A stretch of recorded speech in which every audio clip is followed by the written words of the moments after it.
I'm going to bring to order the November 19th, 2019 special called board meeting of the Richland 2 Board of Trustees. If I can please have a motion to go into executive session. Somebody. I'm just sitting here. You have it on your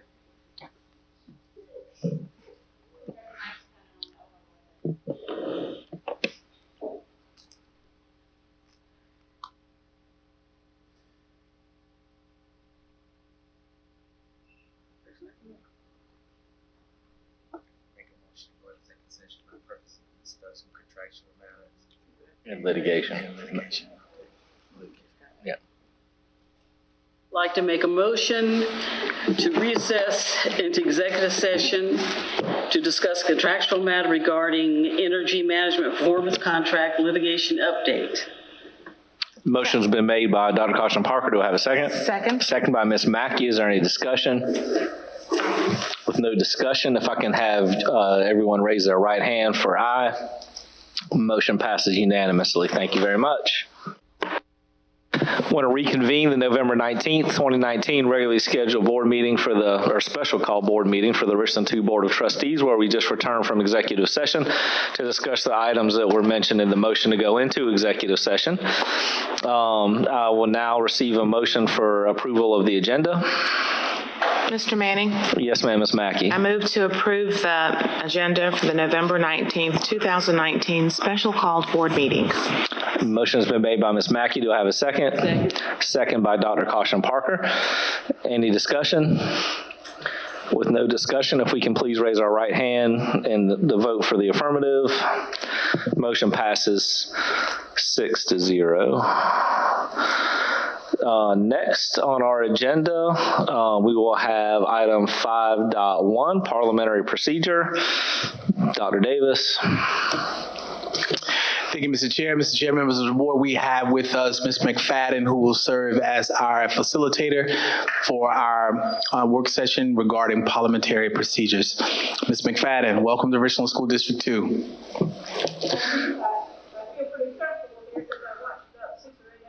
Of your programming Bless on you. YouTube. Wow. And if I can get you to put my other one up first, please. That's the one I'm going to do last. And let's see what I have here, how I have these arranged. Yeah, there's another program. This is the one there are two on that thumb drive. There were two in that folder marked Richland 2. While we're doing that, I appreciate the opportunity to talk to you. And like your preacher does, I'm going to tell you what I'm planning to do. I am going to go through what is the Cliff Notes version of parliamentary procedure. I'm going to go on before that. I do not generally, and there are a couple of extras. In general, yes, sir. That's not good.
Years teaching kindergarten, I didn't come here with only one plan.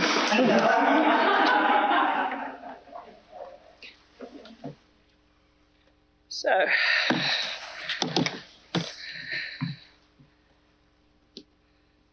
it will take my computer a little bit of time to boot up, so I'll go back to saying what I was going to do. The Cliff Notes version of parliamentary procedure with Freedom of Information Act information woven through it, because the basic principle in South Carolina is that many parliamentary questions are answered by the Freedom of Information Act and for you by Title 59. And if the answer is in either one of those, you never look to Robert. Both of those will trump Robert, and it doesn't matter what Robert's Rules of Order says. If the answer is found in either one of those places, or in some case law in South Carolina, then you don't look any further. Okay. So.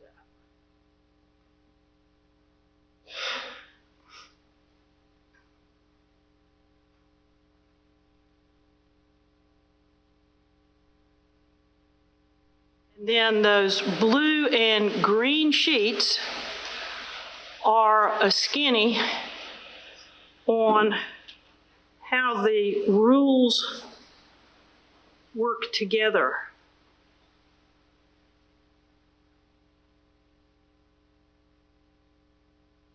One of those is the subsidiary motions that go with the main motion, and the other one is the privilege motions.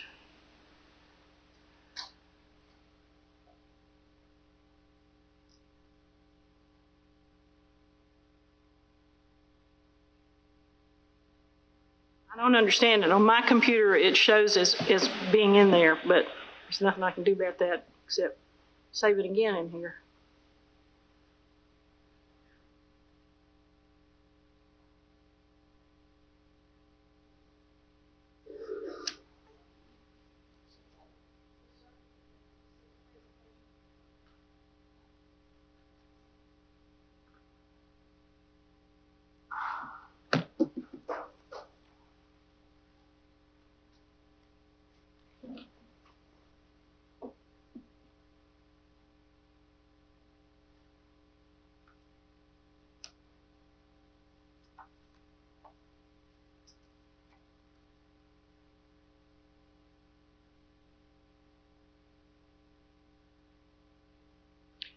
Now, while I'm waiting on this to go up, in the 6 or 7 hours of your meetings that I watched, I thought all of you were doing an excellent job using parliamentary procedure in what I saw. So I want to compliment you on that, because a lot of folks do not do very well with it. So. Okay, did I keep the container for it, or did you? We'll work that out later. Okay. So there we go. These 7 principles are the same in all of the parliamentary authorities. They differ ever so slightly in how they are carried through and what the specific rule with regard to them is, but every one of the parliamentary authorities, and there is a lot more than just Robert. There is the AIP Standard Code. There is Mason's Manual of Legislative Procedure, which is what our General Assembly uses. There's Jefferson's Manual of Parliamentary Procedure, which is used by the United States House of Representatives. There are different ones for Canada. There is a different parliamentary set of rules for the British Parliament. They all differ, but all of them have these same 7 ideas that run through them very consistently. That there are some things as to which you must give notice, that you can't do anything without a quorum, that all of your work proceeds through various types of motions. After motions are made, they are open for discussion, debate, and amendment. Then you must vote on them. They are adopted by a majority unless they fall under an exception. There are several exceptions, but all of those exceptions consistently have to do with protecting minority rights. And then you must keep records of your actions. So the format of this presentation is to go through each one of those ideas in depth and then speak about it in terms of the South Carolina Freedom of Information Act. Okay? So you've got to give notice under FOIA. You did that today. You gave the minimum 24 hours of notice. Many organizations give more than that. I've been working for a public service district whose own rules say they give 48 hours. So, but you've got to give the 24 hours. FOIA also requires you to post it and put it on your website. Because y'all have staff, the staff is handling those things for you, and you're not having to do it yourself. Okay. You have good staff too, huh? Well, none of that is in Robert. There is no requirement in Robert for any posting that far in advance. The notice rules in Robert have to do with changing your bylaws, or if you're doing disciplinary action. You also have a requirement under the Freedom of Information Act that you adopt a meeting schedule in January of every year. And again, that comes straight out of the statute. Your meeting schedule that you adopted in January is still posted on your website. You have added meetings to it, but you probably have canceled one or two of them over the course of the year, but you did it and you posted it. And that's coming straight out of the statutes for you. Let's see if I can get it to go to the next slide. There we go. Now, a quorum, oddly enough, happens to be the same under the Freedom of Information Act as what it is in Robert. It's a majority of the membership. And it's always described as 50% plus one, but it's just, sometimes it's only a half more, sometimes it's only a third more. It's just more than the balance. And if you don't have a quorum under both Robert and the Freedom of Information Act, you either have to adjourn, recess and try and get a quorum, or fix the time for the next meeting. Adjourn, fixing the time for the next meeting.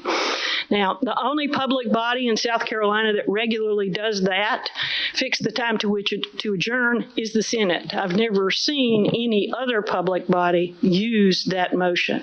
But the motion's explained in Robert if you choose to use it.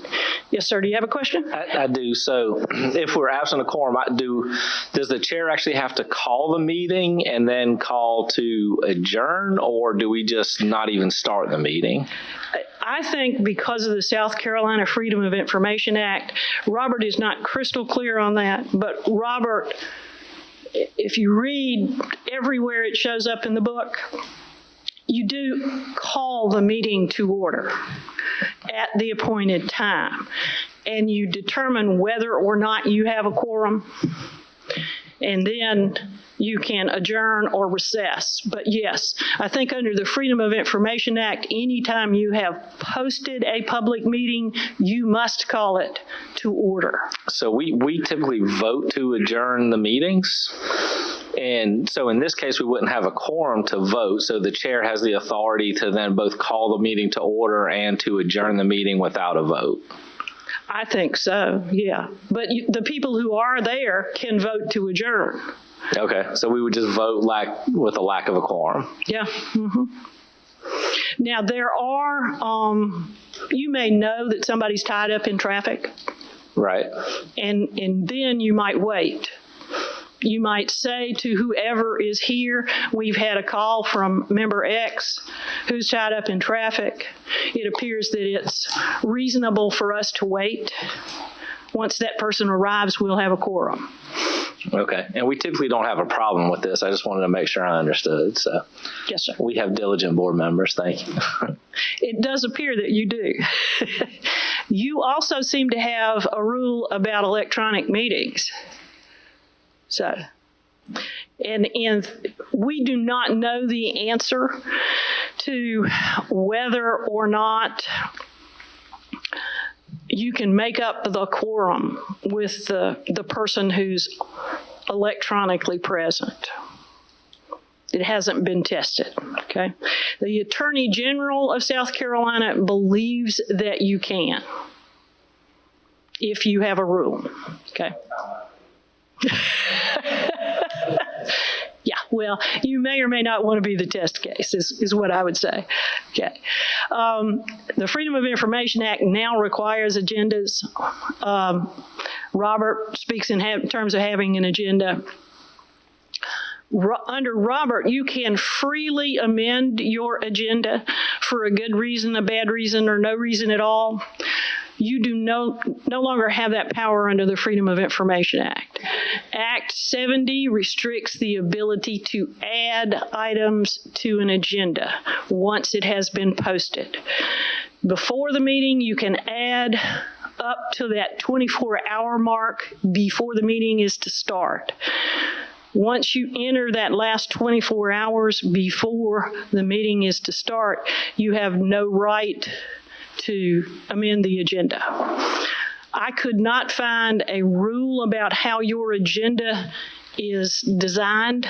I assume it's a combination of the chair and the staff setting it, but you don't have a written rule about it. But under Act 70, once you have opened the meeting, you can only add something with a 2/3 vote, and it cannot be for final action on that matter unless there is a finding of exigent circumstances. Now, almost everything you do only needs one vote. This is in contrast to a county council where everything they do, or almost everything, has to have 3 votes. So in theory, a county council could add something for first reading on a 2/3 vote and give it first reading because that wouldn't be final action. You don't have that luxury because you don't have to give something 3 readings to make it final. So if it's going to be final by the vote you're talking about, you can't do it unless it's exigent circumstances. And there is a case that finds, it's a Berkeley County case involving a referendum, finding that it has to be very much an emergency. Okay. So. And just for the record, we do have a policy that the board chair and the superintendent set the agenda. Okay, I just couldn't find it. Since we're recording the meeting, to know that is out there somewhere. So it's in your written policies? Yes. Okay. What's that? BEDB. Okay. And while I'm thinking about it, your written policies refer to Robert's Rules of Order, and it should say that this book is now called Robert's Rules of Order Newly Revised. And that's really what that phrase should be. It should say the most current edition of Robert's Rules of Order Newly Revised. Okay. Okay. Whoops. Yeah. You clearly are using a consent agenda, which is provided for in Robert and in some of the other parliamentary authorities. It's generally done to save time. Items on the consent agenda are those as to which you do not expect to have any dissent. Now, I couldn't find a rule on consent agenda, and I did word search for consent in your rules. Robert does suggest that you have a rule about how something gets on your consent agenda and how it is removed from your consent agenda. In the meetings I observed, I didn't see you move anything off of the consent agenda. And it appears that what you're regularly putting on there is your minutes. I didn't see anything else on the agendas I looked at. So, yes, sir. Oh, okay. Okay. Whoops. Now, I I've watched y'all go into executive session several times. These are the 5 reasons for which you may go into executive session, and these are set forth in FOIA. They do not exist in Robert. In Robert, you can go into executive session for any reason, or a good reason or a bad reason, and you can vote all you want to in executive session, okay? And again, it's FOIA that prohibits the voting, and it's FOIA that requires you to have one of these 5 reasons for going into executive session. And each meeting that I watched, you articulated one or more of those reasons as the basis for going into executive session. There are additional statutes that apply to you as a school board. FERPA is the obvious one, and they fit within the confines of the South Carolina Freedom of Information Act, but you have an additional set of rules that comes from federal law and some other points, mostly federal law. Yes, ma'am. Well, it's on your employee's computer now, so yes, that means yes. I just find it distracting to me to have people flipping around through it in the middle of me trying to talk.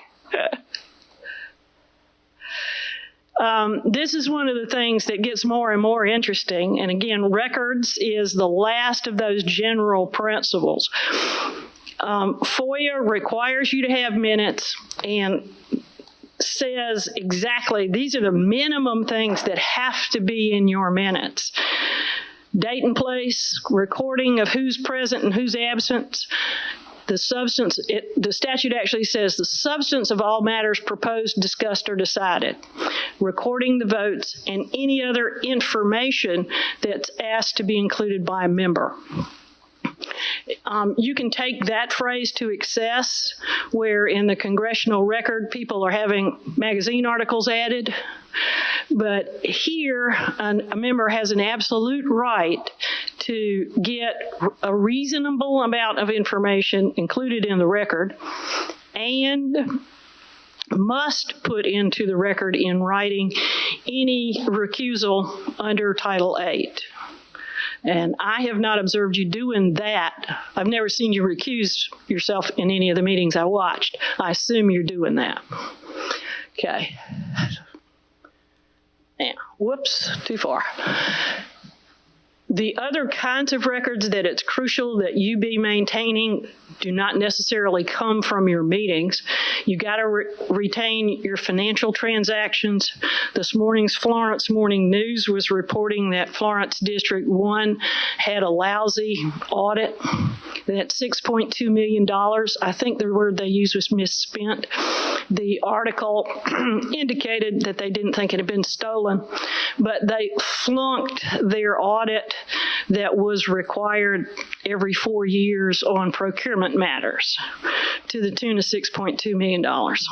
So you are, I'm sure, subject to that same statute. So you should be sure that those records are maintained. Any records of elections and appointments that you have, and records, there's the procurement and audit. There is a state statute that determines how long your records have to be held and where they have to be held. And that's the website for that general schedule on those documents. And again, there's nothing comparable to that in Robert, how you have to maintain records. In addition to the state law requirements, you've also got to retain records under GAP rules, Fair Labor Standards rules, and the student records rules. Now, those are not parliamentary matters, but if you ever needed them as a result of an inquiry here on a parliamentary matter, you would expect to have them. And you might need to have a specific rule on some of them. Okay, we've done that. Now, I'm going to move into the more flexible parts of this. Whoops. Debate is part of everything that comes after you start making motions. And the chair is responsible for the flow of that debate. Any chair is supposed to ensure that everybody who wants to be heard gets to be heard. The person who makes the motion is entitled to speak first. After that, it's first in line or pro and con.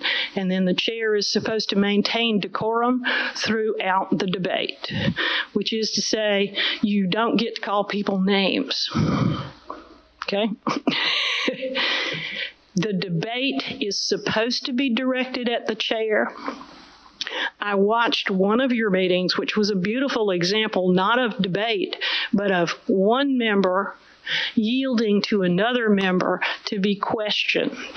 And as a result of that line of questioning, the first member who had made a motion withdrew it with minimal mess and turmoil. It was really beautifully done between the two members. They were clearly respecting each other and using the rules appropriately. Okay.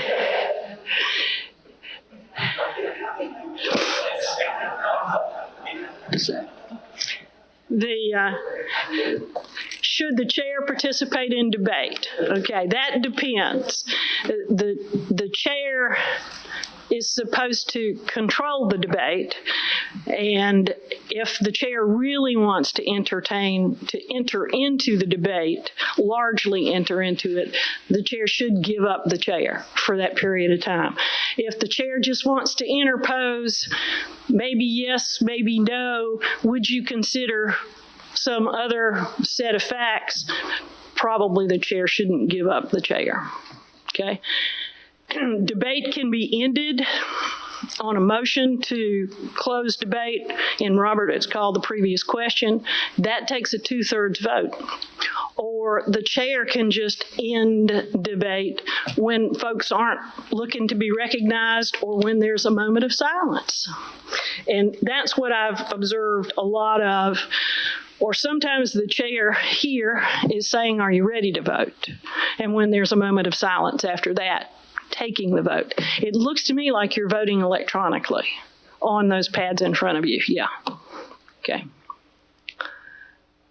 Yes, ma'am.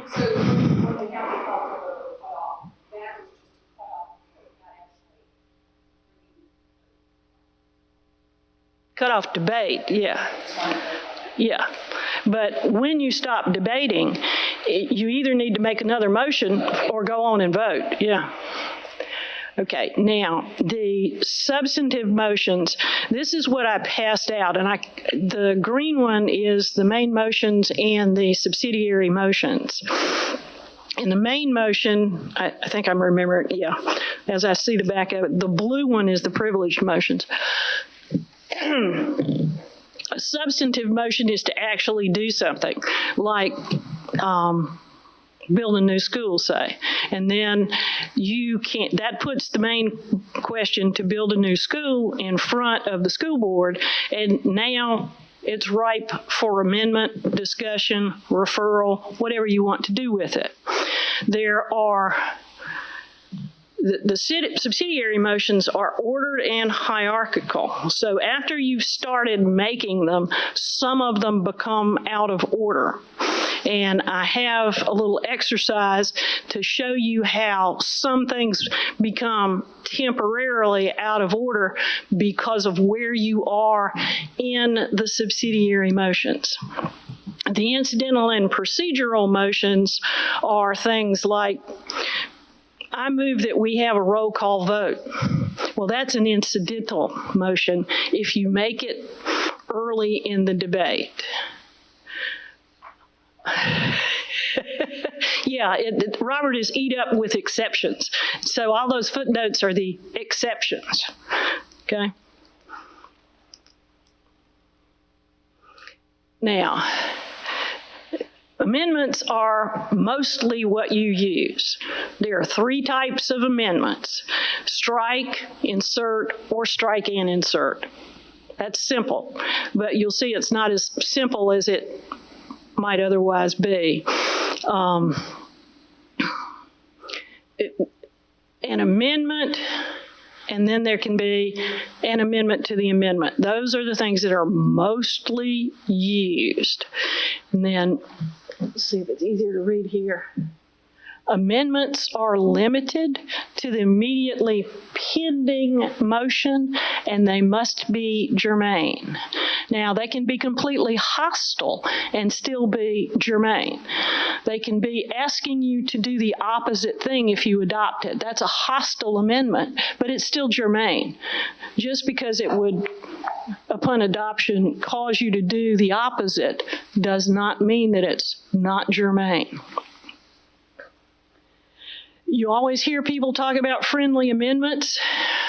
Robert discourages that basically by saying there's really no friendly amendment, and there's really no friendly amendment.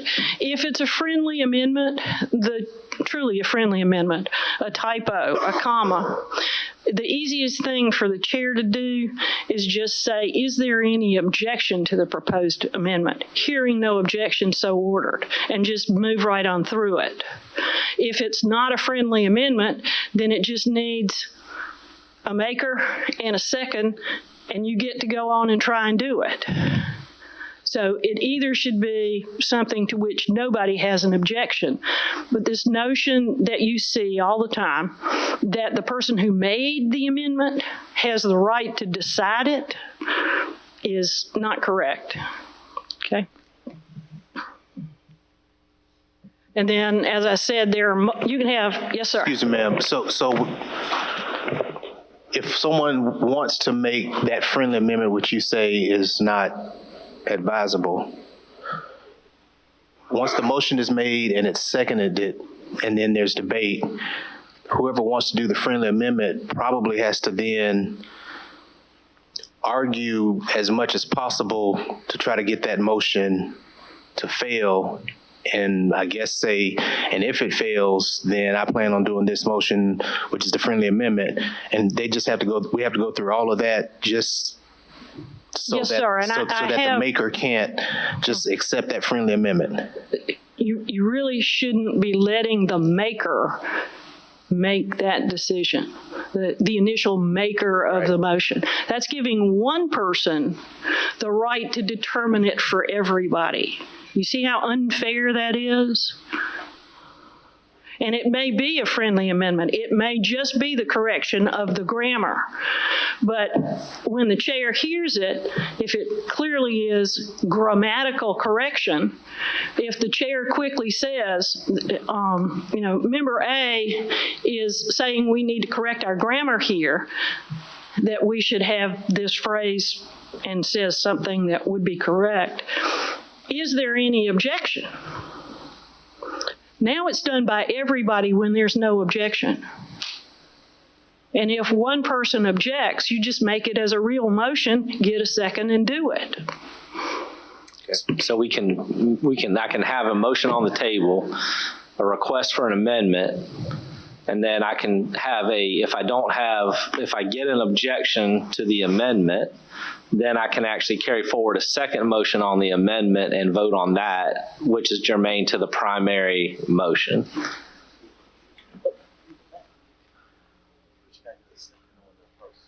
Right. Second on the motion. Yeah, but you understand what I'm trying to get at. What it says is to spend $10. Correct. And really, this number should be $10,000. Right. Put new grass on football. That's clearly a claim. Right.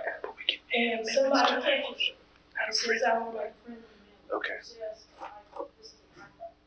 And you realize they probably are right, that this probably shouldn't be $10.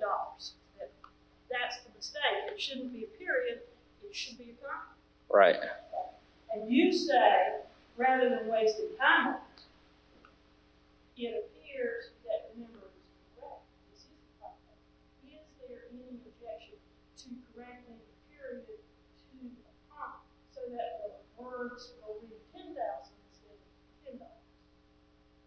hearing no objection, so ordered, and it's done. Right. But if there are others where it's words, and it might be more complex. Right.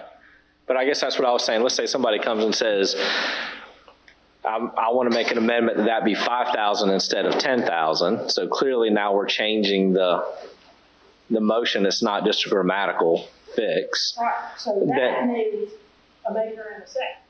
So they could I can have a motion in a second, and then I can have somebody request to make an amendment to that motion, and I can carry forward. If I get a second for that amendment, then we vote on that amendment to the original motion. That carries. Okay, let's follow this one, okay? Suppose you corrected this. Mm-hmm. So now this reads 10,000 because it was supposed to be a comma, not a period. And now somebody wants to strike 10 and insert 5. That's a straight up amendment that needs a motion and a second. And is entitled to debate before it's either adopted or rejected. Right. You've already gone to 10. You've corrected the Right. error by unanimous consent. But the original motion and second still sitting out there unresolved at this point. I'm now dealing with the amendment only, and then once I deal with the amendment, then I go back to the original motion. Right. Okay, that's what I was trying to clarify. Okay, well then I need some clarification. Forget that there's a typo. Member A says, I move to spend $10,000. It's seconded it. Member B says, I make a motion to amend your motion. There's not been a vote on it yet.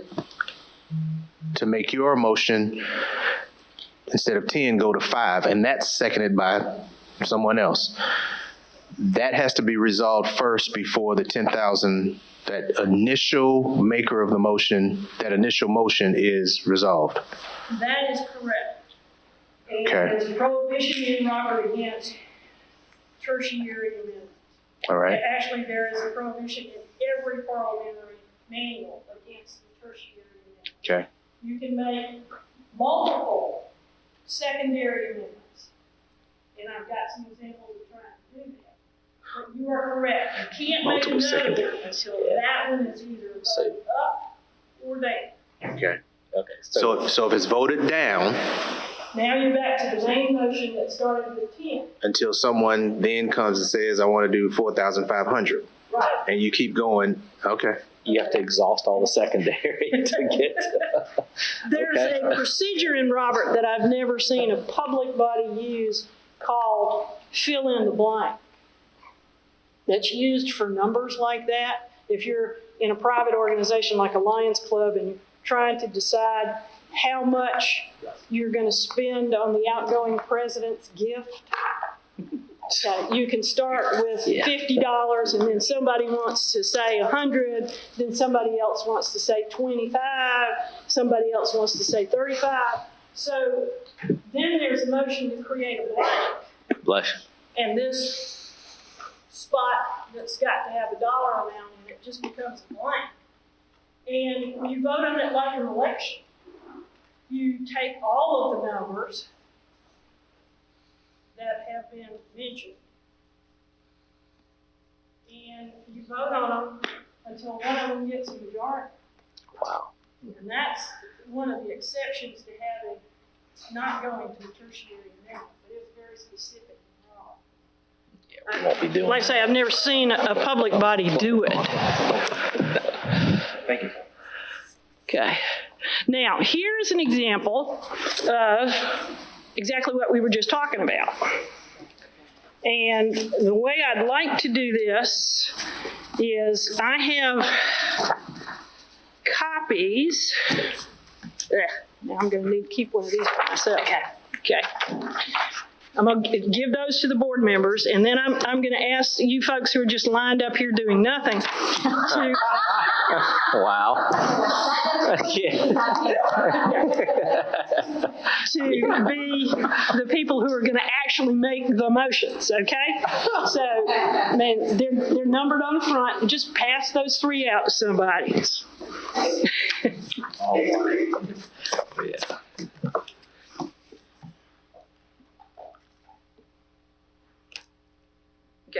Okay. Now, there are 1, 2, 3, they're color-coded up there. And we're going to start with the first one, which is a simple motion to change the time of these meetings from 6:30 to 7 and to require that we meet at each of the high schools during the year. Okay? Now, who's got number 1? Would that person make the motion that they've got number 1 on one of those cards? Yes, ma'am.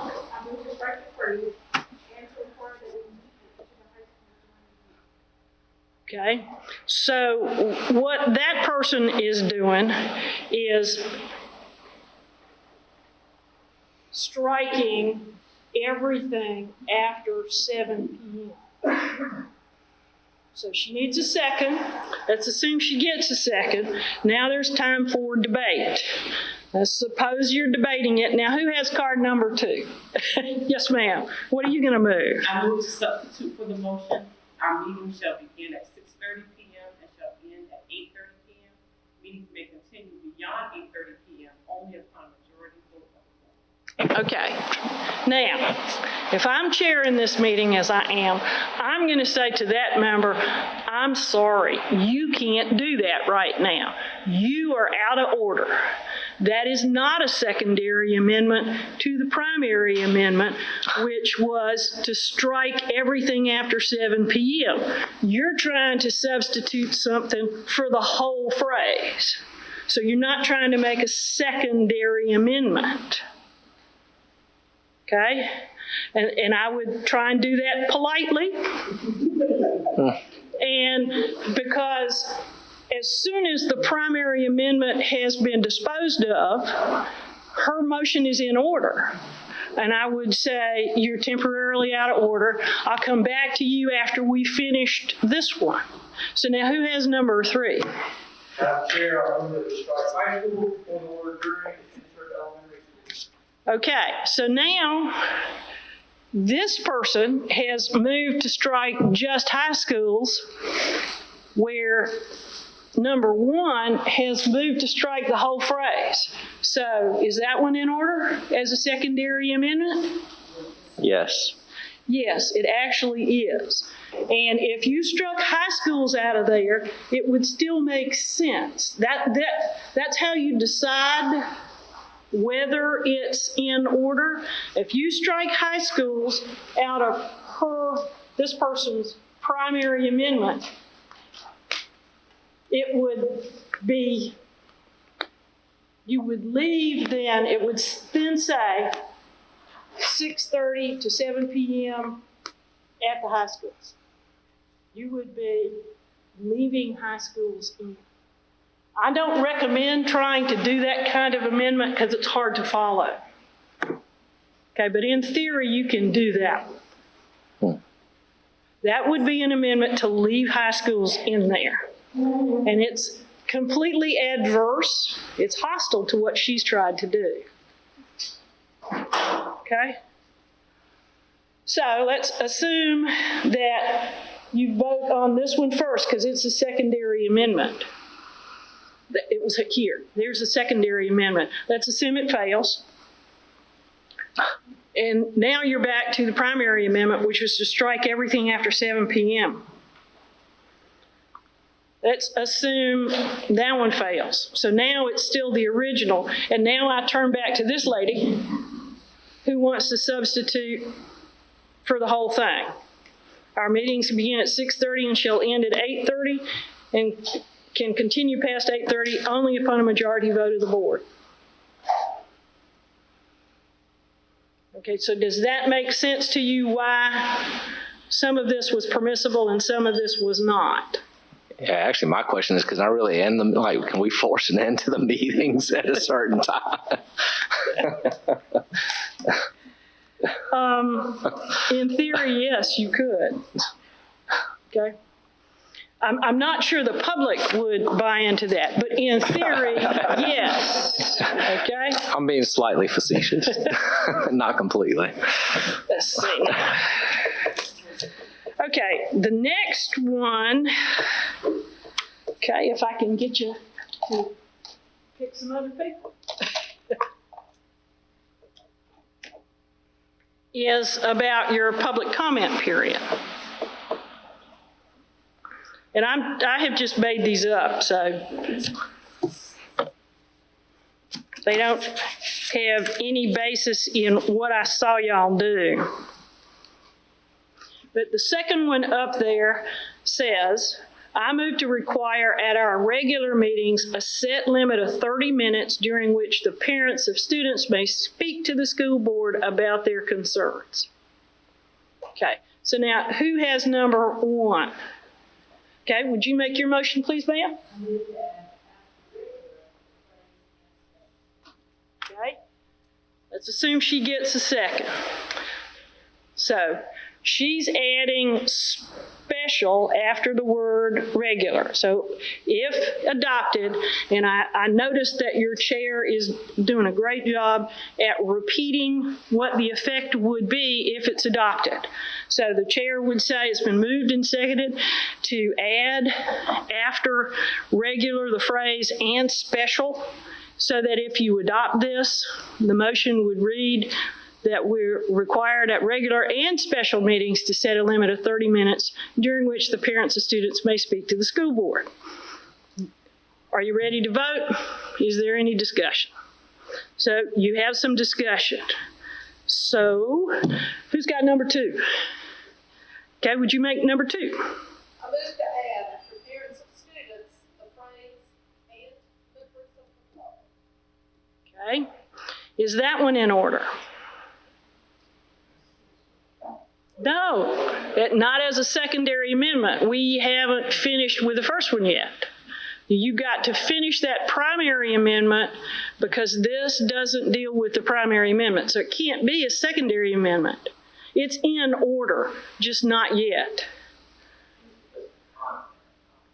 Sorry, it's because of the content, not. It's because of where it's going in that sentence. It's completely germane, and it's acceptable as soon as you've either rejected or adopted the addition of special. But because that next amendment doesn't do anything with the phrase and special, it's not a secondary amendment. Okay. It needs to be another primary amendment. Oh, wow. Okay? So, just quickly, so for example, if that was and special and all in any other meeting that you could think of in the world, I'm just being facetious, but that would then be something that would be to that and special part of it. Yeah. Okay. If it was regular and special and, yeah, extra special. Yeah, that would be in order as a secondary amendment. It's focused on the same notion and the same part of the sentence. Okay, so let's assume we adopt regular, special, and extra special, and now it's timely to go back to the person who wanted to deal with parents of students and add members of the public, because this is restrictive. This would not let somebody who didn't have a child in school with you talk. And so, I mean, you need to pay attention to what you're doing. That's an example of this is restrictive, using the word parents as opposed to members of the public. And that amendment could be just strike parents of students and insert members of the public. So let me ask you, if you get into conflict over whether that is allowable as a second, because I could see some situations where one may believe that it is germane and allowable, and one that believes that it is not, depending on the type of change, then what How does And the board chair interact with that? That's why if the chair politely says, I'll come back to you immediately after we've finished this, it's out of order right now. And if you follow what you say and go straight back to that person, as soon as you have handled the first one about special and extra special, then most people are not offended by that. Right. So again, the board chair has the authority to decide, give the final decision whether that's allowable or not as a secondary motion. You're ruling it out of order. Right. Okay. But you can rule it out of order in a manner that is not punitive. Correct. Okay. Okay, the third one, who has number 3? Okay, would you make your motion, please, ma'am? I move to strike 30 and insert 2. Okay, so once more, you can't get to that one until you've finished the parents, members of the public one. Okay, because it's going to a different part. Okay. And then let's suppose we've finished with the parents / public and finished with the regular, special, extra special. Who's got number 4? I move to strike 30 and insert 15.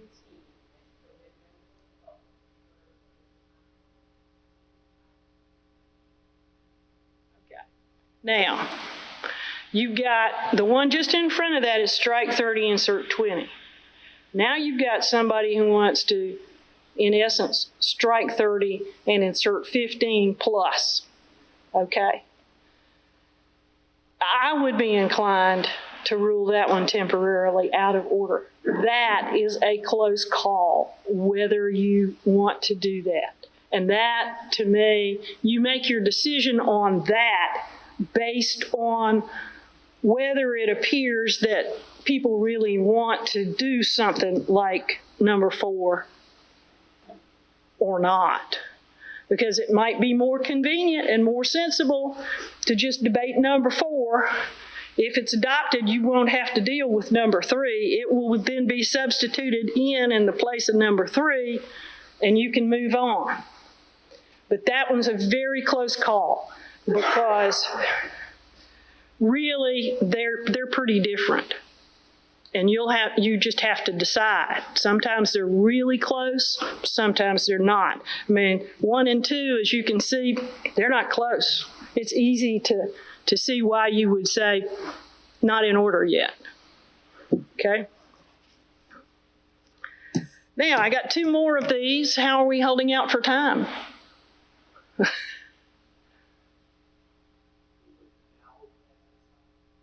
Yeah, and okay, well, let's go to the last one, because this is an example of something slightly different.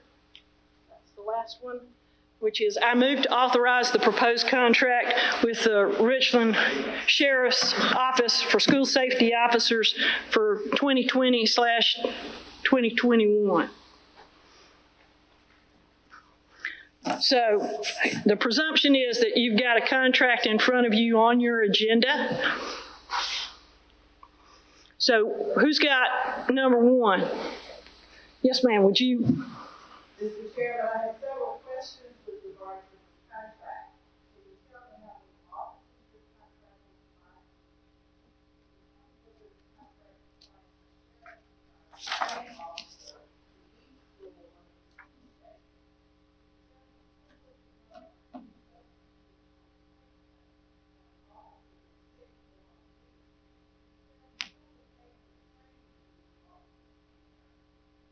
Okay, was that a motion?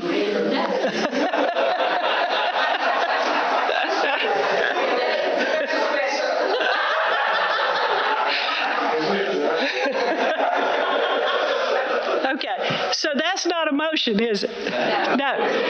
That is what Robert calls a request for information, okay? And it's a massive request for information, okay? And I don't know whether the chairman would be sitting on all that information or not, Okay, so now you see in number 2 and number 3, what you might do if that happened to you. Okay, so who's got number 2? Okay, could you read number 2, please, sir?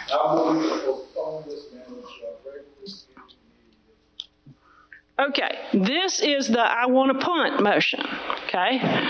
So it's a debatable motion, but limited debate. That's what it shows on the green sheet, I think it is.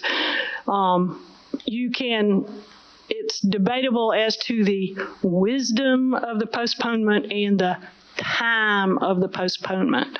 But it's kind of like previous question and lay on the table. It's not massively debatable as to the underlying questions, okay?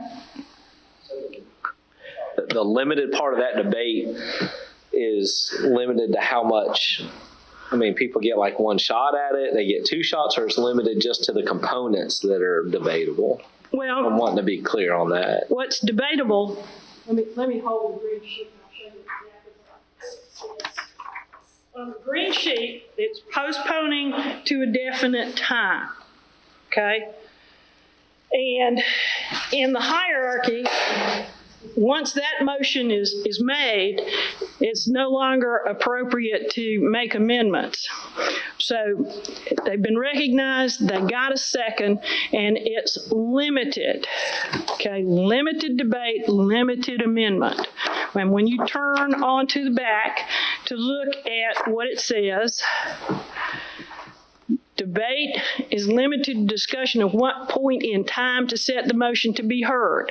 I mean, somebody could say this is so important we need to have a special meeting if we're not prepared to vote on it tonight. So I move to postpone it. I want to amend this motion to postpone it to a special meeting to be called for next week. But you don't engage in a lot of debate on that. You would, as chair, say, well, there's been a motion to amend Mr. Smith's motion to postpone to our next regular meeting in order to set a special meeting for this. What's your pleasure? Because you don't want to encourage any more debate. That's kind of where they've kind of exhausted where they can go with it. Right. Okay. And you're limited to the next regularly scheduled meeting for that particular topic. Well, this other person over here wants to call a special meeting to deal with it. That would, in theory, be an acceptable amendment to postpone. Beyond the regularly scheduled meeting, or that's to have the special meeting in between this current meeting and the next one? There's a principle in Robert that you can't postpone something beyond the next regularly scheduled meeting. So that person would have to be asking for a special meeting before the next regularly scheduled meeting.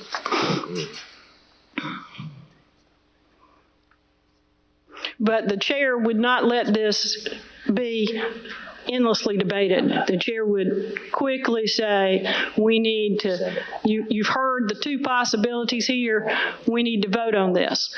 And the second motion gets voted on first, which would be the go to a special meeting with it.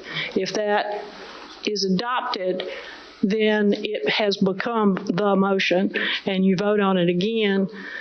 And then it's taken the main motion away from you until that scheduled meeting you've adopted, okay?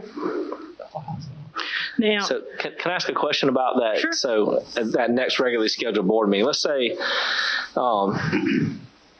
in theory that we get a policy and we want to refer that policy that's up for a vote to the faculty advisory committee to get feedback before we take final action on that.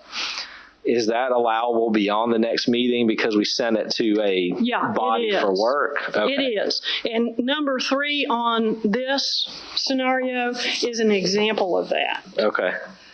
You can refer it to your attorney and staff, is what I said here. with the request to provide the answers to the questions that came up in the meeting. Okay. And then it comes back to you either when you move to discharge or when those folk are finished.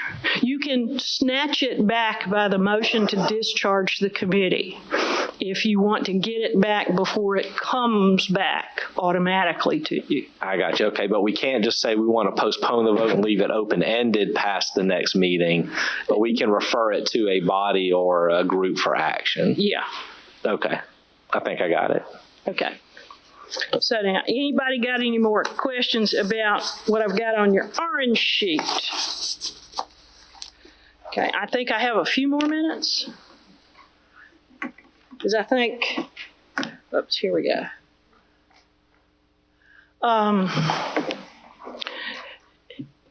There's can you have an electronic meeting? The Attorney General has said you can if you have a rule providing for it and everybody can hear and be heard simultaneously. It is abusive to have personal attacks, and the notion of removing from a meeting, there is a lot of law about that in other states. There is no law about it around here. And if you get to a point where you want to do that, you should develop a rule about it so that people are on notice about what will cause them to be removed from a meeting. Okay? We've pretty well gone through all of that. The chair is supposed to maintain order and decorum, rule on the points of order, which we've been talking about, and recognize the speakers. And then we were just talking about postpone. If you make it a special order, you got to have a 2/3 vote. It's a simple majority just to move it to the next meeting. Okay. Table is non-debatable. And reconsider if you did something and now you've decided you want to fix it, you move to reconsider it, bring it back up, and you can amend it then. Yes, sir. This is a practice we've always had, and I think we're right. The chair cannot make a motion. Is that correct? Or second a motion? In a public body with only 7 people, everybody, all the lawyers and all the parliamentarians think that the chair can, that the chair should not, because it goes against the notion of impartiality. But the chair represents a specific set of people, and if the chair does not have that power, then those people are not represented. Okay, so it can happen. It's somewhat frowned upon, but we understand this is a special case. Yeah. The chair is a full-fledged member, never loses the rights of a member, declines to exercise them, but never loses them. Okay. I mean, the Speaker of the House never loses his right to vote, but you seldom observe the Speaker engaging in debate. And his name is on a lot of bills. Right. So. Okay. Yes, sir? But the Senate majority, never mind. You talking S or somewhere else? Ms. McFadden. Yes, sir. You have just a quick question regarding laying something on the table on your slide prior to that. That one? Table or lay on the table postpones until a later time. It dies is not taken from the table by the end of the meeting. So you can postpone or lay something. You can lay something on the table or table something to the end of the meeting. But if you don't pick it back up, then it dies. Is that? Well, yes, but. But, okay. Yeah, because it's something that's very confusing from time to time. Well, the yes, but, I mean, there are 600 pages of Robert, and it is planned redundancy. It is intentional so that you can correct errors and there's almost always a way to correct your error, okay? Lay on the table is a non-debatable motion, and Robert does not kill it, okay? In the General Assembly, you table something, it's dead, okay? Because there it takes 2/3 to take it from the table. They haven't eliminated the motion to take from the table. They've just raised the bar so it's very difficult to take anything from the table. But in Robert, it's the same majority to take it from the table. And you may, in an organization that meets more frequently than quarterly, which is you can take it from the table until the end of the next meeting. Until the end of the next meeting. You can move to reconsider something from the meeting this month. You can move to reconsider it or take it from the table till the close of the meeting next month. Yeah, with a simple majority. Mm-hmm.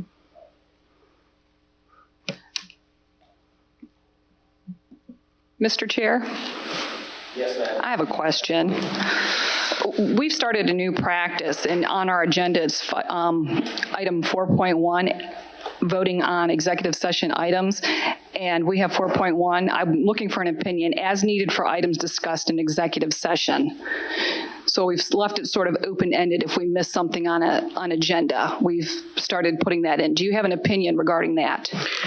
That has become the general recommendation of most lawyers serving public bodies in South Carolina as the result of a case, Baird versus the town of Mount Pleasant, which is 2005, 2006, somewhere in that range. And there, the executive session was on their agenda, but there was no notice that they might take any action as a result of the information shared in the executive session. And our court determined that that violated the Freedom of Information Act because there was no notice that they might take action. It was just on the agenda. And that's why now every lawyer recommends that you actually say, executive session, some action may be taken based on the information in executive session. So, I mean, it's kind of a fail-safe. And you folks have indicated, I believe, in your agendas, the reasons you're going into executive session. Okay. And in theory, you could find that you needed, at that point in time, something else added, a fourth or a fifth thing added, which our court has not yet told us we can't do, okay? So that's why most people are doing it. What's the case again? Baird, B-A-I-R-D, and I think it's Mount Pleasant versus Mount Pleasant. Okay, and so that's not just your opinion, that's you knowing what virtually every lawyer is saying. Yeah. Mm-hmm. Okay, thank you. Okay, and here I'm saying the chair does vote. I mean, you never lose your right to vote. You don't lose your right to make motions. Okay. You are sometimes holding quasi-judicial hearings. You do need to ensure impartiality in those. You have two specific policies about them. And in those hearings, the applicant for whatever speaks first and last, and you get evidence from the staff and from whomever else. This is your conflict of interest policy repeats what is in the state law about a conflict of interest. You do not have a policy describing prejudice or bias, which is applicable to administrative hearings. Conflict of interest has to do primarily with monetary and nepotism. Prejudice or bias would be something different. Those are the dictionary definitions of bias and prejudice.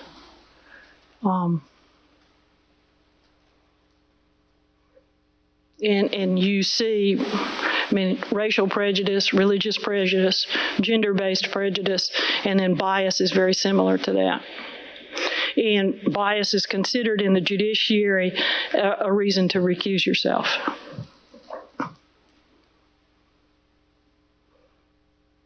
So that's the end of this presentation.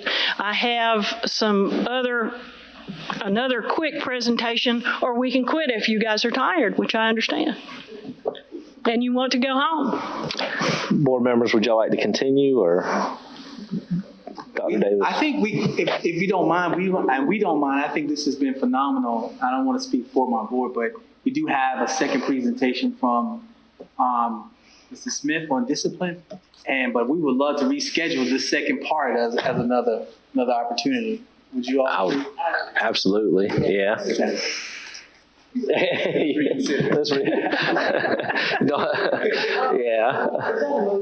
it wasn't a motion. Thank you, Ms. Mack. Yeah, thank you very much. Thank you, Ms. Mack. We really appreciate it. That was very helpful. Yep. Thank you. I have a lot of work to do.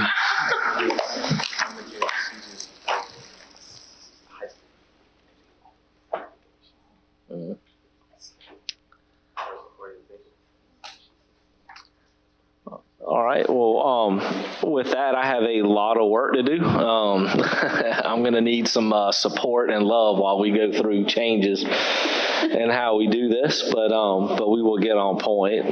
Next, we have item 5.2, discipline update. Dr. Davis. Thank you, Mr. Chairman. Mr. Chair and members of the board, we have Mr. Cleveland Smith, who will provide for us an update with some brevity regarding discipline, a discipline update for the November 19th special call board meeting. Mr. Smith. Good evening, Mr. Chair, Dr. Davis, and members of the board. Tonight, I want to share with you a discipline update. I have some people with me. I have Dr. Manigault, as well as Dr. Arnold, Ms. Taylor, Ms. Henderson, and Mr. Jerome.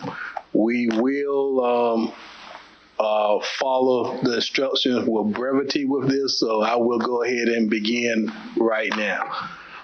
We have an overview here. I want to touch upon the discipline philosophy, pathways to promotion. I want to go ahead and also share with you the discipline data review and update. Also, the behavior intervention specialist will talk to you about professional learning sessions that have been done and what we are planning on doing the remainder of this year. And then I want to talk to you about some of the guidelines, in particular the RAID Act and the sexual offenses guidelines, and also briefly talk about the district probation contract.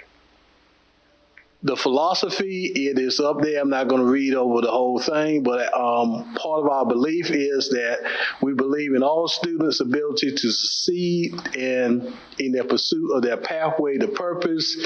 We also believe in the district of implement a restorative practice to build, mend, and strengthen relationships. Integrate best practices for academic and both behavior supports for students. And this year we are implementing with our discipline philosophy, the guidelines and recommendations with fidelity with a multi-tiered system of support, MTSS, and on the behavior part of MTSS framework, best behavior education supports and training is our model. At this time, I'm going to let Dr. Manigault come and talk briefly about pathways to promotions. Thank you. Thank you. Good evening, Dr. Davis, Mr. Manning, members of the board. Thank you for giving me the opportunity to present some information about pathways to promotion this evening. Some of you are aware of the program because of our Mother's Day program that we had last year, and some of you were able to attend. For those of you that were unable to attend or don't remember, it is a program that is designed to allow students who've been expelled an opportunity to continue their education by taking online classes and also participate in wraparound services. That's really the impetus for this program while they serve their consequence. So it's not about consequence avoidance. They've been expelled, but their expulsion has been held in abatement while they participate in this program. I won't read through all of these pieces, all of these bullets, but this is really our goal. These bullets outline our goal. And I know that I presented some information in advance of this meeting, so I'm sure you've had an opportunity to read through that. but really we want to make sure that we increase the likelihood that a student is going to graduate, and if at all possible, graduate on time. That's ultimately the goal. And we also want to decrease the likelihood that they will have the same actions that they had that caused them to be expelled. When students participate in the program, they will continue with virtual coursework with support of certified teachers. So they are participating in Richland 2's virtual school program, and they are provided wraparound services. There's mandatory counseling that students must participate in with their family, and also we have arranged for group counseling with a group of students. Currently, we only have 2 students, which is not really enough to have a counseling session, but we do have time set aside with one of our district counselors to do that once. If we gain more students, she said that she would like to have at least 3 students to have a good group, but the students are participating in our family services counseling. Life skills course, we are centered on 7 mindsets, restorative circles with check-in and check-out. So those are piece if the students do exhibit, and in our pilot iteration, we did have some students that continue to act out, so we did have to address that. This is the program design. So we have student cohorts. The design, which has not worked out exactly the way we'd like, because students get expelled at a lot of different times during the year, but the design is that we will enroll students every quarter. They were assigned their virtual coursework, and they will work on that both here and in their based here in R2I2, as well as at home. We provide the wraparound services, including counseling, life skills assessments and training, work-based learning. So we require that the students either get a job, and what we've also done through Mary Page Boyce is arrange for them to actually get a work-based learning credit when they participate, either a half credit or full credit. We allow them to choose, or service learning. Opportunities for advanced certifications. We're still working on that, but we are hoping to give students, if they have an interest and they are at a point in their curriculum that they can apply for advanced certification. We have a capstone portfolio presentation, so the students that completed the program at the end of the summer presented what they did back to their school, what they did as they participated in the program, and our goal is always successful transition back to their home setting. So I'm really lucky to have a retired educator and a military major that has volunteered to be a part of the program, to really lead the program without any pay or compensation of any sort. So he really has been a blessing to the program. We currently, as I said, have 2 students. The second student just came on board, just interviewed last week. So he's brand spanking new, but he arranged for his classes yesterday and it has already started. And I don't know if I take questions at this time, but I can hold them until the end. Thank you. Dr. Manigault, I know I had a wonderful time going to the event at the end of the year, celebrating them.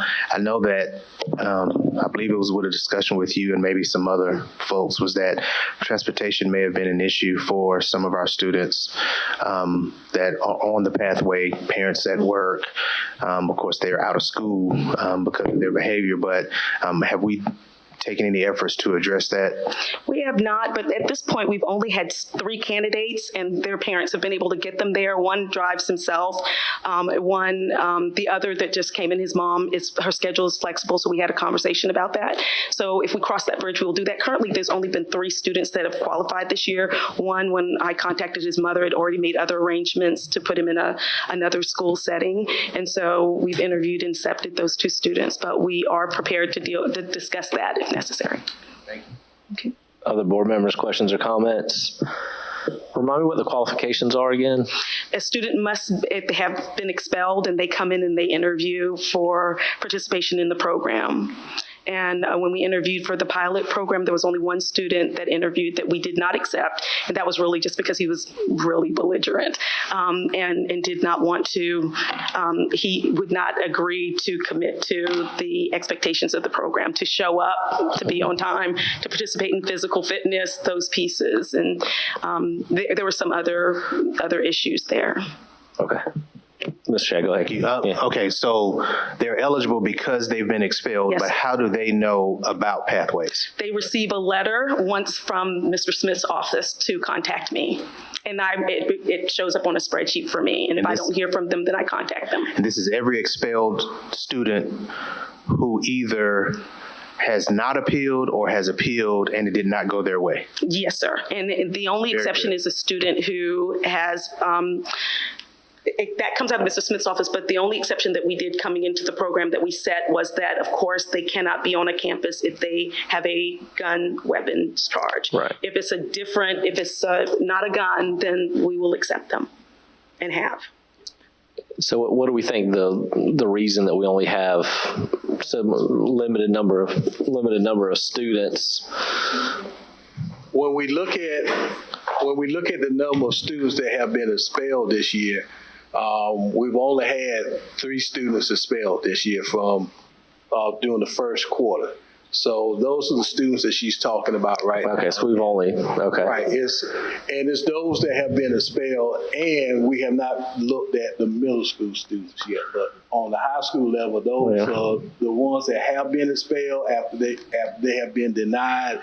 Then that's when I put them on that sheet. Dr. Manigault sees that. That's when the letter goes out to the parents, and then they are able to apply and interview for the. And what's the maximum capacity for the program?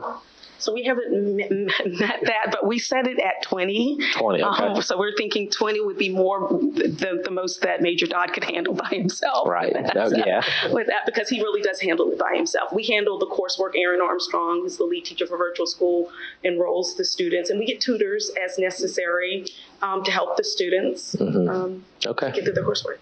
And all the ones that went through the program last year and went up to the first 9 weeks have been successful. There was just one. I'm sorry. You was going to say something? I said there was just one student that we did dismiss from the program. Right. But the other students were successful, have made a successful transition back to their school. We visited them. Did we have one graduate? Didn't we have one graduate? We did. And we should have one that will graduate. We're probably going to hold him, but he only needed a couple of classes. He could technically graduate in January, but he's doing the work-based credit and he will not have enough time. So he'll probably be eligible to graduate in February based on the time he needs to complete. Okay, fantastic. Thank you very much. Mr. Chair. Oh, yeah, sorry, Dr. Holmes. I just want to say I am so glad that you presented that tonight. I think that's a wonderful opportunity for those students who have failed in one capacity of their life but still have an opportunity to regroup and correct themselves. So I have to just applaud you guys on that and Dr. Davis on that, because that to me bridges a lot of the gap that we see instead of just putting the kids out with nothing, which we know what that does, they turn to crime. So there is a pathway here for that. And I just have to say that I'm so very proud of that particular piece that we're doing. Thank you. Thank you. Thank you. Other board members? All right, thank you very much.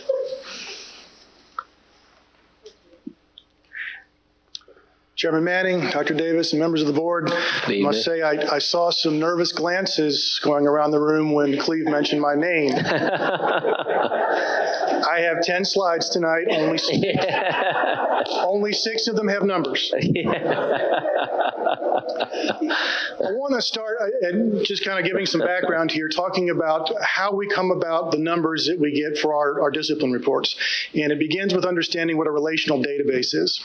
A relational database is made up of multiple tables.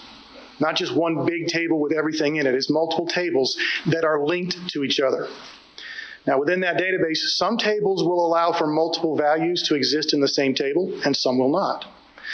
And so what that creates is relationships where you may have a one-to-one relationship, a one-to-many, and sometimes a many-to-many. So what exactly does that look like? So a one-to-one table, you see table 1 and you see table 2, one single relationship.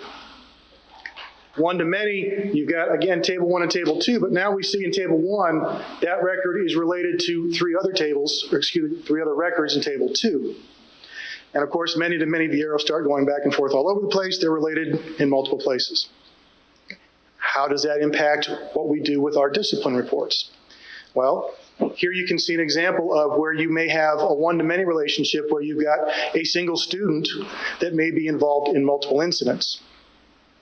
You can also have a situation where you've got a single incident that had multiple students involved. And then, of course, you can have, again, the many-to-many. Okay? So what that leads us to is two fundamental questions that we have to make sure we understand and understand the difference. Okay? First question, how many students have been suspended? Sounds similar to how many suspensions have been assigned, but they are not the same question. The first question is going to give you an unduplicated count of students, but it may be based on duplicated suspensions. Okay, you're counting students. You only count a student one time. When we ask the second question, now what we're asking is, how many suspensions have we had?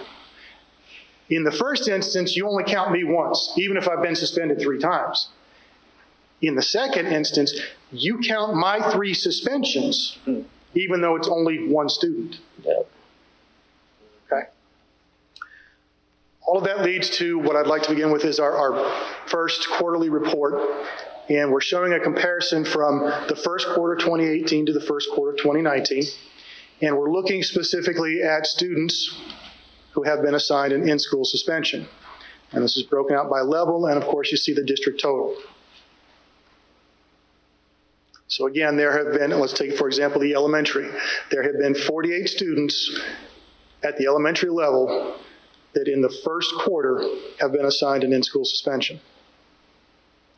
Now compare that to the next slide where we're looking at the number of instances of in-school suspension. And you can see that number has gone up to 54.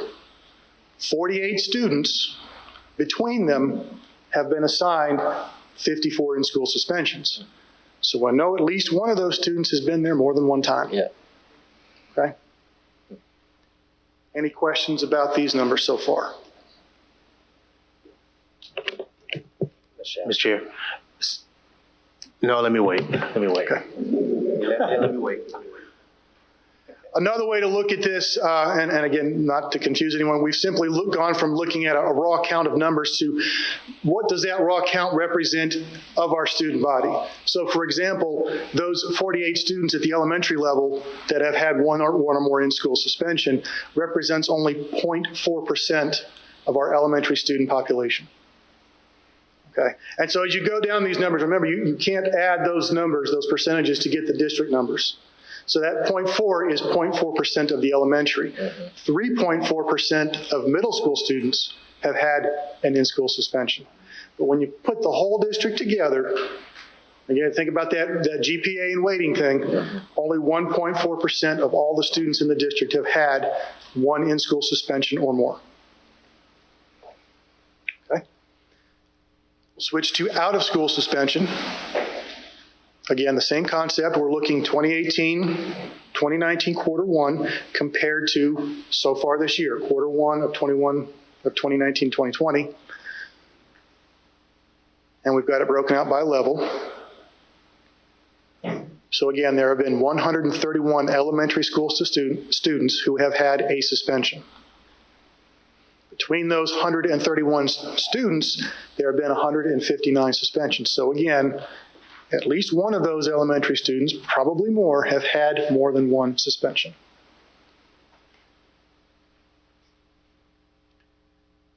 And looking at a percentage, that ends up being 1% of our elementary students. At middle school, it's 3.7. At high school, 3.9. And then again, aggregated for the district, we've had a total of 2.5% of the students in our district that have had one or more out-of-school suspensions so far this year. Now, I'm sorry, I can't hold anymore. Dr. I'm sure you are part of, and Mr. Smith, are part of responding to Freedom of Information Act requests regarding suspensions in the district and all of that.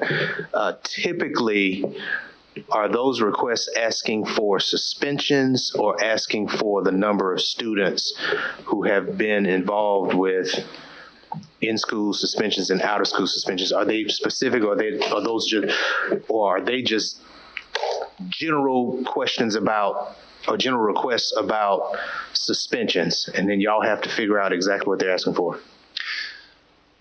I would have to let Mr. Smith address that, but Okay. from my experience so far, it's been mostly about the students, so the unduplicated count of students who have been suspended, and that's typically tied to some of the demographic information about the students. Right. So that's been my experience. Okay. Okay. I agree with that. All right. Thank you. That's a good place for me to finish because that's my last slide, and I'll turn it back over to you to talk about expulsions. All right. Well, we were talking a few minutes ago about the number of students that have been expelled this year. That's the information we have for the first quarter. Last year we had 5, and this year we have had 3 students expelled for the first quarter this school year. This information here, I just pulled out the level 3 data for last year and this year. With the level 3 data, these are the ones that fall under that are criminal activity. These are the ones that when a student has a level 3 offense, and we can see one example of that up there is drug distribution or drug possession. Those are students that have been recommended for expulsion. We have gone through the process with a recommendation for expulsion. If a student has drugs on them, we notify law enforcement in regards to our matrix. So that's where you see the number for those, and in those incidents, that's when where you're gonna see with the next number, a lot of these fall under where we have a number of hearings from last year to this year. For the first quarter this year, we have gone up by 58 hearings, even though our numbers of expulsions have gone down. Cleve, can you go back to that previous slide? Yes, sir.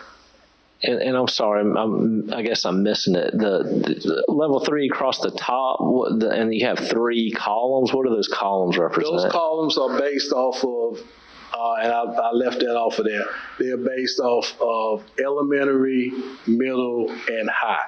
Where you see the 10 and 6, the 10 is for elementary for last school year and this school year. And middle is in the middle and highs all the way to your right. Okay. All right. I get it now. All right. Thank you. And that total number for this year across the top is 100. Right. Okay. Mr. Chair? Yes, ma'am. Ms. Agostini. I have a question regarding the bus violations. For example, if a student is bullying, say level 3, on the bus, does that go as a bus violation or as a bullying violation? Good question. Transportation puts in bus violation on anything that happens on the bus. In the description, transportation also puts in if it was bullying and everything there. At the school level, when the school receives that, they leave it as a bus violation, but they also note it as a bullying violation because transportation, they have made that notation, so the school, when they are addressing it, they will address it as a bullying situation.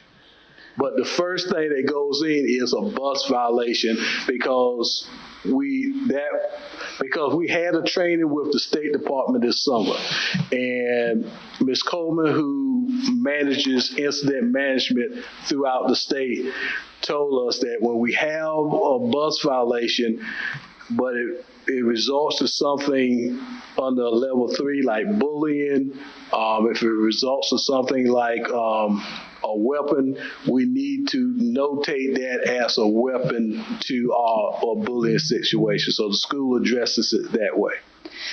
So on your report here, then, would it show up as a bullying tally mark too? It will. Okay, so they're double counted, sort of, or double represented. We've got the 151 bus violations, but it's also listed in this category. All right, thank you. You're welcome. Ms. Shad.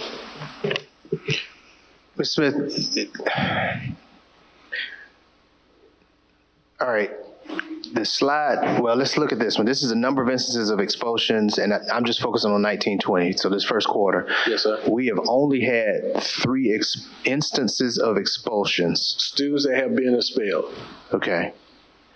And then the next slide, which is the level 3 infractions. Yes, sir. It's over 100 of them for 2019, 2020 for this first quarter, it looks like, right? Yes.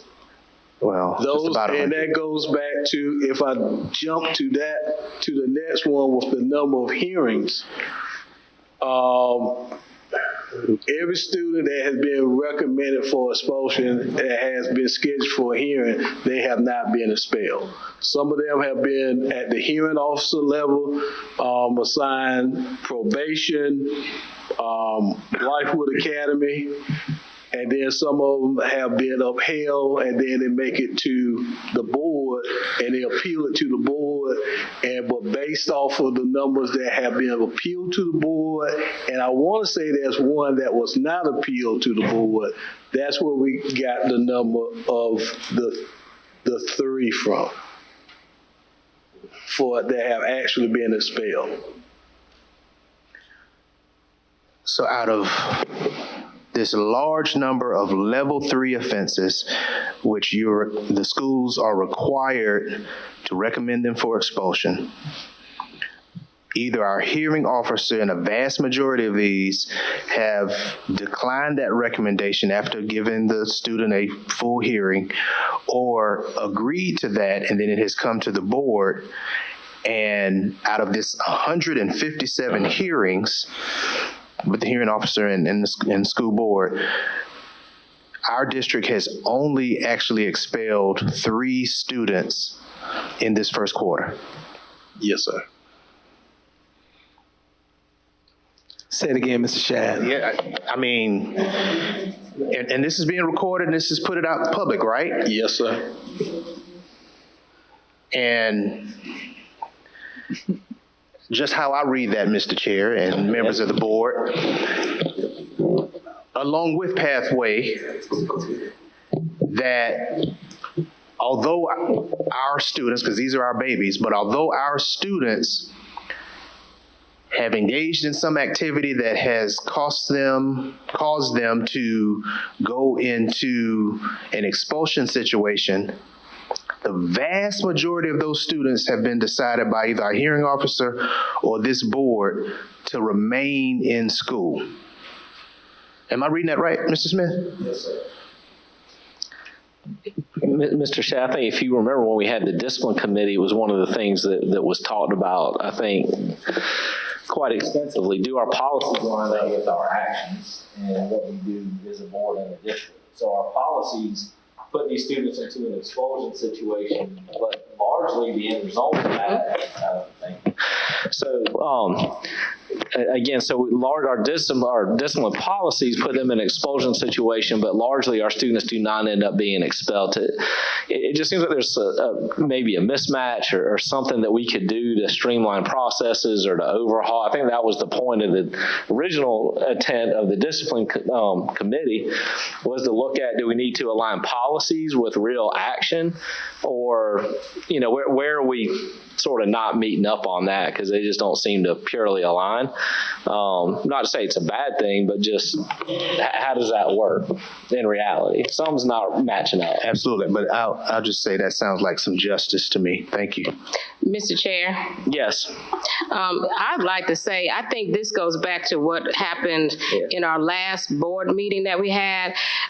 This shows that this board here takes every single child's situation into consideration.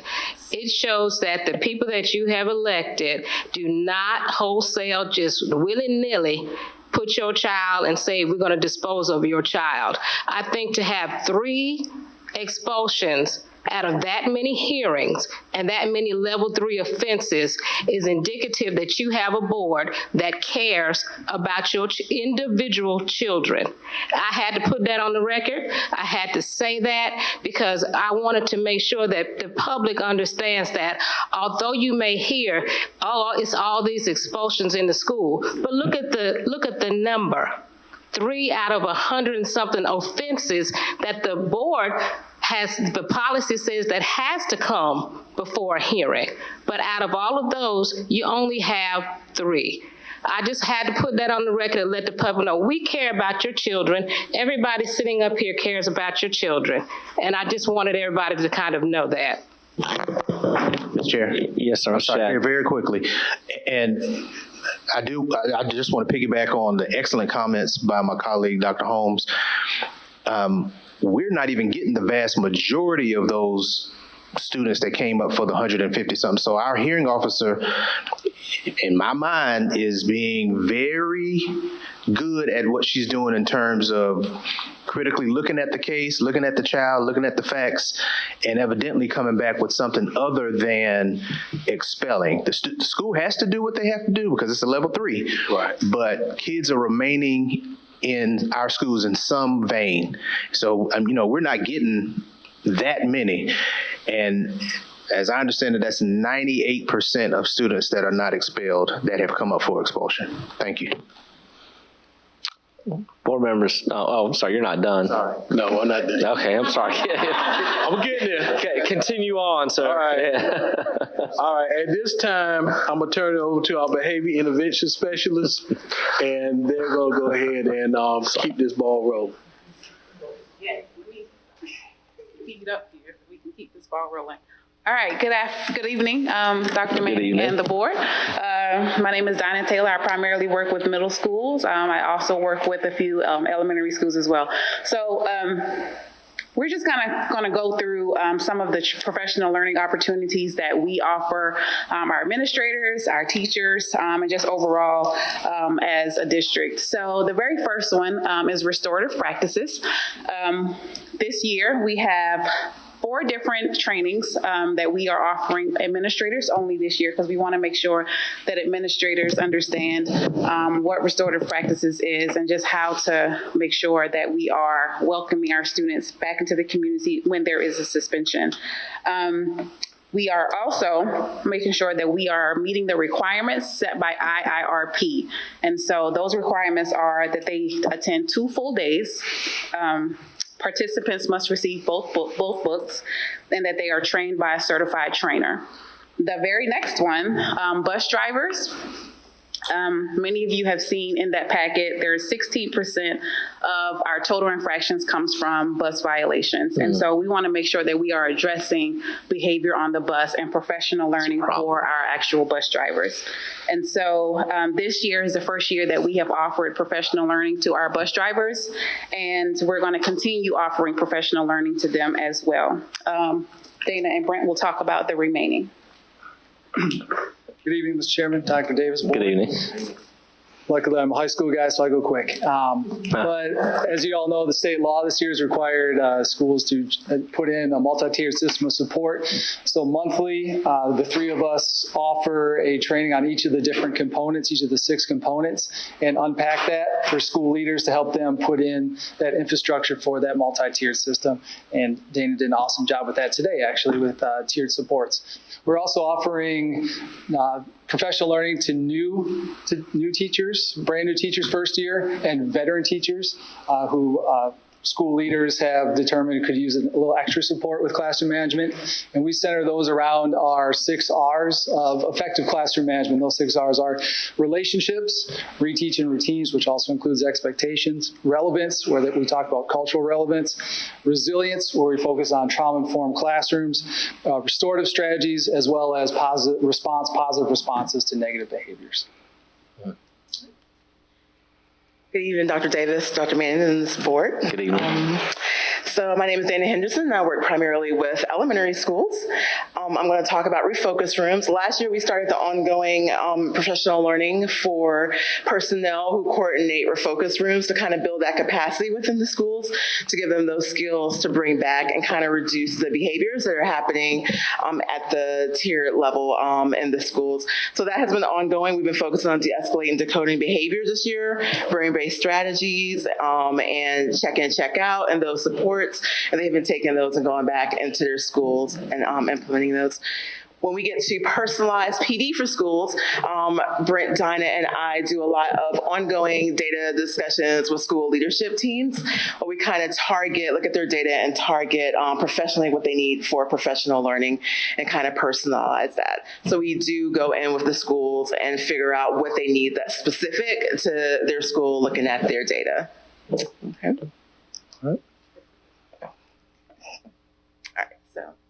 Just to kind of set you up for the next couple of slides, when we look at tiered support, we really want to build a strong tier 1 and a core in the schools, and that has to do with academics, social, emotional as well.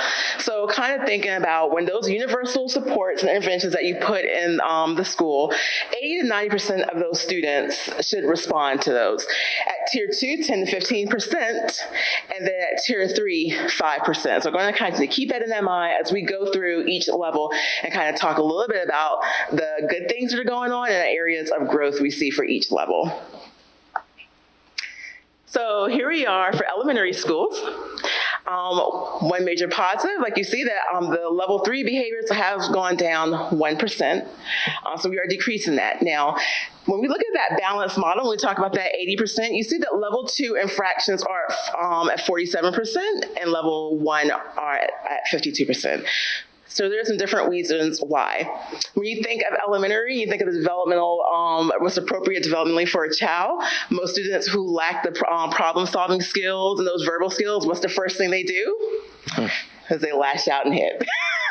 So we deal with a lot of those physically aggressive behaviors at elementary. Also, our schools have great systems in place where they have classroom referrals, and a lot of tier 1 behaviors are documented with those teachers that are really focusing on classroom interventions and kind of solving those things in their classroom. So the good things that we have going on to elementary is that we have a lot of communication and collaboration between shared leadership and our learning support services, which is your school psychologists, school counselors, social workers, nurses, and also the interventionists within the school. We're really targeting the supports through the services through LSS and those school-based interventionists. Some areas that we do see for growth for elementary is that we really need to reduce the level 2 infractions. A lot of times, and also interventions for trauma-informed care. I think the district does an extremely good job of really educating teachers. They understand what trauma-informed care is. A lot of things that we get from teachers, as we know what it is and we're aware, what are some interventions we can do to start reducing and looking at this. All right. For middle school, as you can see in this chart, 72% of our level 1 infractions are 72% are considered level 1. Another 26% level 2, and then level 3 infractions sit right at 2%. A couple of good things that is happening for middle schools is all middle school principals, I meet with them quarterly and we look at the data that is relevant to their school. We also have individual school leadership meetings where I actually go into the schools and we help problem solve or troubleshoot any areas that they may be experiencing difficulty with at a school level. We also have a strong SEL emphasis. With 6 of our middle schools using 7 mindsets. The 7th middle school does use an SEL curriculum. However, it's just not 7 mindsets, but there is a strong focus on SEL with a dedicated period that all students have to go through and talk about some of those components. Areas for growth is equitable interventions to address culturally relevant strategies. One thing that we noticed that when we dig deeper into the data is that our male students are having sometimes 2 to 3 times more infractions than those of our female students. And so we want to make sure that the interventions that we put in place, that they're equitable across the board and that we're meeting the needs of our male students. And of course, professional learning for bus drivers. If you've noticed, bus infractions have gone up, and so we want to make sure that we are providing that professional learning for them. I just want to say this, if I can. Our level 3 infractions are sitting at 2%, but I think it's so important that all of us, just communicate that to the community, that we do not have a criminal district. We don't have a lot of criminal activity that requires the involvement of our school resource officers. And so I know that sometimes there is the perception that our district has a lot of these things going on, but we simply do not, based on the data that we have, that we look at for our schools. Excuse me, I'm sorry, Mr. Chair. Yeah, Ms. Shack. Before we leave with the middle school, you mentioned in terms of equity, and you've noticed that, and I thought I heard you correctly, that the males are having more infractions. Is it that, or how the staff and teachers are responding to certain behaviors, they're perceiving those as infractions? I think it's a combination of both. But when we look at just the raw data, our males are pretty much, they have more infractions than our females. So it's possible that a female and a male are doing the exact same thing, but the male is being targeted. Mr. Davis. I think along the lines of what Mr. Shad is asking, I think, is that possible? Yeah, I think it is possible, Mr. Shad. I think what you will see in level 1 and level 2s, and I really appreciate the team. We've had extensive conversation regarding level 3 infractions over the last several years, because level 3 infractions of what I have always considered as objective offenses. And so when something, of course, is objective, there's, it's either you are in possession of a weapon or you're not in possession of a weapon. So it removes the judgment usually from a level 3 offense. In a level 2 and a level 1 offenses, where there's more subjectivity, I think there are opportunities where implicit bias may take hold. And so an infraction that may be determined as disrespectful or even disruptive by one student may not necessarily be seen by another student. What may be considered what may be a loud distraction in the hallway by a group of students may not be interpreted the same way.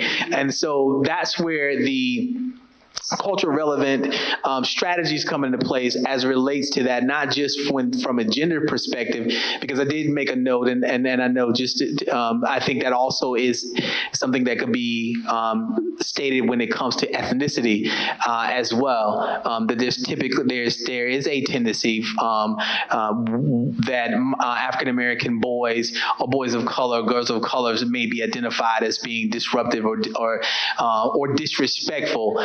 And not giving the same latitude that another student that is not of a minority ethnicity may be given from time to time. Is that something that we've seen in the data has played that out over several years? And so as a result of that, that's one of the reasons why we've had this concentration on focus on cultural relevant strategies when it comes to discipline, as well as cultural relevant strategies when it comes to academics as well. And the last thing I will share with that is in Dr. Billings, Gloria Glasson's Billings presentation a couple of years ago at the University of South Carolina we attended, and we've had this conversation as well, is that one of the biggest differences when it comes to cultural relevancy is age.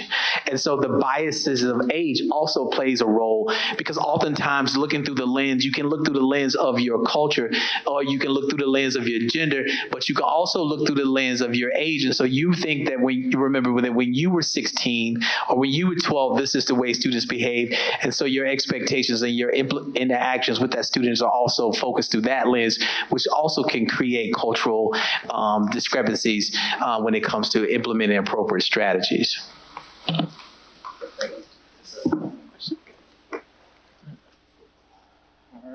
It's a great segue into the high schools. As you can see with the high schools, over 90% of our infractions occur at the level 1 area. And Dinah mentioned, 1.1% are happening at level 3, which is the stuff that makes the news when you're crunching that. There's very few students are committing those infractions. Some good things we're seeing in the high school is the use of community circles in some classrooms to build that community and relationships. That's our main R in our 6 R's, is having that relationships, which also leads into your cultural relevance. If you know your students, you know best how to work with your students. And then also, Dr. Manigault and I have teamed up, because high schools are so large and such a big animal, to academically and behaviorally input the multi-tiered system of support. So we've been working together to guide those high schools through that system. Because most of our infractions are happening at level 1, and because, as Dr. Davis, you aptly mentioned, are a lot of subjective things, we've really focused on that tier 1 intervention through our 6 Rs to help our teachers. We have a lot, as Ms. Williams can tell you, we have a lot of new teachers in the district, a lot of international teachers. So helping them with those strategies. And a lot of these strategies, if you sit in our session, we talk a lot about mindset and changing your mindset about how to handle discipline, moving from punitive to restorative, and having a more open mind about how to deal with these students. We focus a lot of our professional learning around those things with our teachers. Okay. Board members, questions or comments?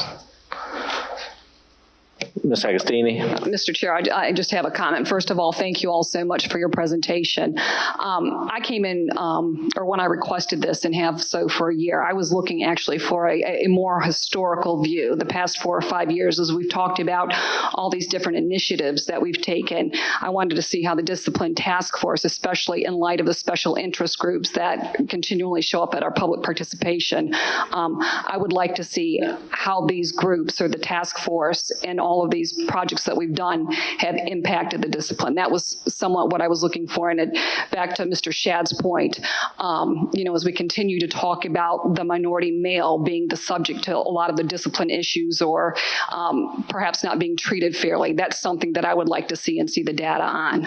But I do thank you all for your presentation tonight. So I guess hearing from Ms. Agostini, trying to follow my Robert's Rules of Order here to make sure we're all clear. I guess we could get some sort of longitudinal data report on sort of some of the progress of some of these over a period of time. I'm sure we have that probably fairly readily available. Dr. Davis. Yes, I've had a conversation with Ms. Agostini prior to the board meeting and share with her that we can pull longitudinal data together to give a more historical look of discipline in Richland School District 2 over a 4 or 5 year period. As I shared with her in our conversation, I think you would absolutely see that based off of that, particularly when you do not tease out some of the data that's objective data. When you look at those subjective numbers, you will see a disproportionate number of minority males or males of color. Students of poverty are probably more highly identified as having or being identified as so-called having a discipline issues. I think from that data several years ago, when we initially looked at this, is one of the reasons why we made this transition to culturally relevant pedagogical strategies in the classroom, as well as culturally relevant strategies as it relates to discipline of our students as well. But we will definitely get that information for the board. Thank you very much. Okay. Mr. Chair. Yes, sir, Mr. Shadd. Mr. Smith or staff or Dr. Davis, the BEST program, is it implemented in all high schools? BEST is part of our MTSS. Okay. And being part of our MTSS, we are utilizing the behavior end of MTSS with our BEST program. Okay. And as I understand, go ahead. I was going to say, at this point, it's foundational. It's now embedded into the MTSS districts. Approach to multi-tiers. And as I understand, thank you.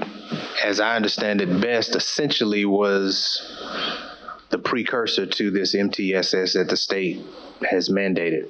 I'm not necessarily saying we're taking the credit for it, but we are. I'll take credit for it. So it absolutely is being implemented from a foundational standpoint with fidelity. Is that correct? That's correct. That's our framework. Okay. Yes, sir. All right. Thank you. All right. One last thing. I just want to say again, thank you to Mr. Smith and his team, Dr. Manigault, Dr. Arnold for putting together this presentation, to our behavior interventionists for also looking into this data and all the work that you all are doing as we try to work to improve the educational learning experiences for our students, and that, of course, includes their behavior experiences in the classroom. I would say we still have some work to do. And I do want to go on record by saying that we still have some work to do because we still have infractions that are increasing. And although our student population continues to grow proportionally, I still think we have some work to do when it comes to reducing those infractions and numbers in our schools. But I also applaud our board for pointing out the fact that the level 3 offenses that have been publicly stated as an issue, we have demonstrated that as a collective unit, beginning with our school board and our executive staff, as well as our teachers and administrators and all of our support staff who have in place, are working diligently to ensure that we are using having a restorative focus as we're helping our students deal with issues that may come arise in the classroom that may prevent them from being the best version of themselves. The last thing is simply this, Mr. Chair, and I think Mr. Shad alluded to it as well, but I think Mr. Jerome was sharing with level 1 offenses at the high school was roughly about 5,000. It didn't tease out that a good portion of that is tardies. Right. So that number seems large, but as a parent of high schoolers, some of that is the students' fault, some of that is the parents' fault. I've gotten my students to school tardy, but a good portion of that is tardies, and so that's something that we need to work on. And then the other thing is those 3 students, the 3 expulsions. And IDs. I'm sorry, yes, tardies and IDs, yes. That's probably half of them right there alone. But the